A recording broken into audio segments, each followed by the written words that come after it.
Every prophet, do you know every prophet in Africa, every prophet, I make no exception, has gone to Ghana or Benin for rituals, for initiation, for them to be able to conduct these rituals that they conducted their shrines. Every prophet. And when they go to Ghana or Benin for these rituals, you might be interested to know what rituals do they do. Because when one talks of rituals, you're probably thinking they are slaughtering goats, they are slaughtering animals, etc., Well, etc. no, I get you.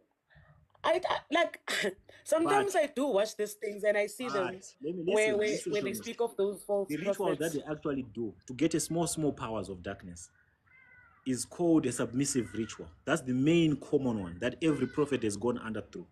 Every prophet has gone through this ritual. Every anyone that calls himself a prophet. So when they go to Benin, they are made to sleep in a dark room for 3 days. And in these 3 days, they have to undergo this submissive ritual, whereby the gods of Benin will be coming in this room. You don't know how many gods. They call them godfathers. They will be coming in this dark room where you will be sleeping naked, and you are supposed to sleep in there naked. They will be visiting you each and every minute, each and every hour to make you pick up the soap.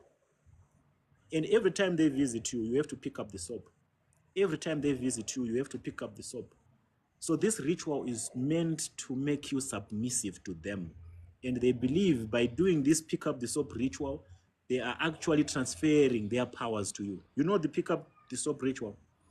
Do you understand it? Like I don't want to put it in its right context for the sake of people that will be watching, but it's more like they make them wives. When you go there for the ritual, you become a wife. So you will be serviced by the godfathers non-stop for 3 days. They will be servicing you non-stop until they are done with you. And when they are done now, they can say you have now completed this submissive ritual. You have graduated. So that's what really happens in these prophetic So shrines. here's a question. So do those pastors have wives? Yeah, they do, but the wives are just for decoration. They don't really utilize their wives.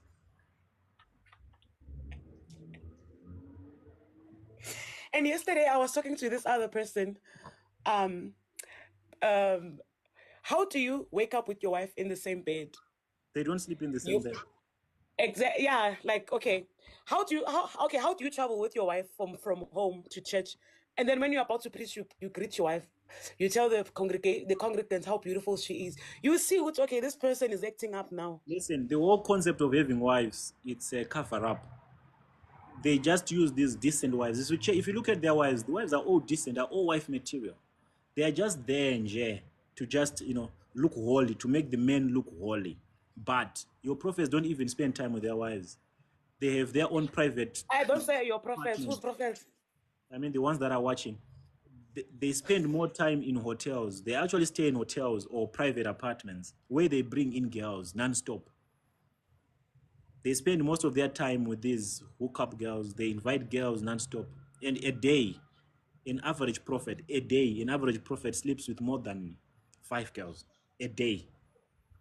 And you might be asking, or you might be wondering, why do they do this? Where do they get the energy or the power or that excitement of sleeping with more than 5 day, with sleeping with more than 5 girls a day? It's a ritual again.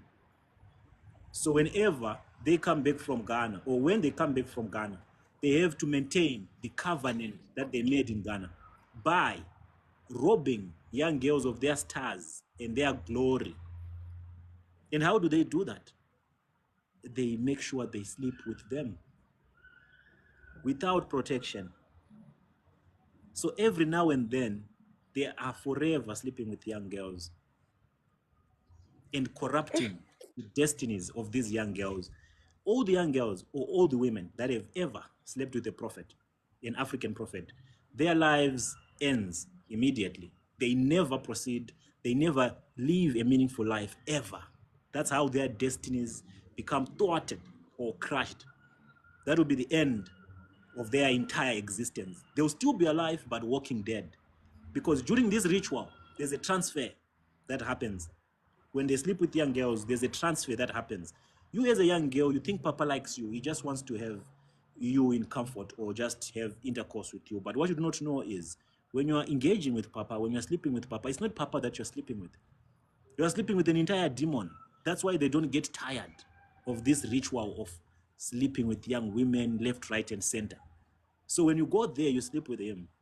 There is something that is being taken away from you, and there's something that he is living with you. From you, he takes the glory. He takes your star. He takes your entire destiny.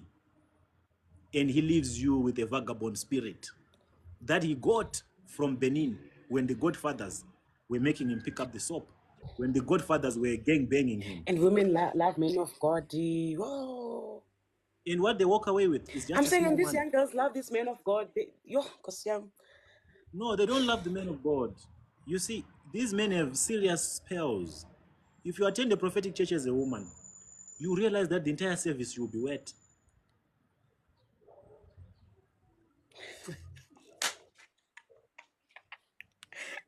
What? If you attend a prophetic ministry, you will realize that the entire service you will be wet. If you're a young lady, if you're a woman, you'll be filled with lust, wanting to have him inside you because they have that dark spell that controls women, that attracts women. That's why you realize that in all these prophetic churches, they have more women than men. And all the women in these prophetic churches have either slept with the spiritual father or with the men of God, or they're actually sleeping with the men of God. And none of them know amongst themselves. I owns him.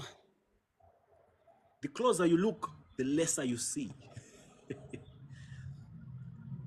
There's a lot happening in these occultic shrines. I call them occultic shrines. You call them churches, but I call them occultic shrines.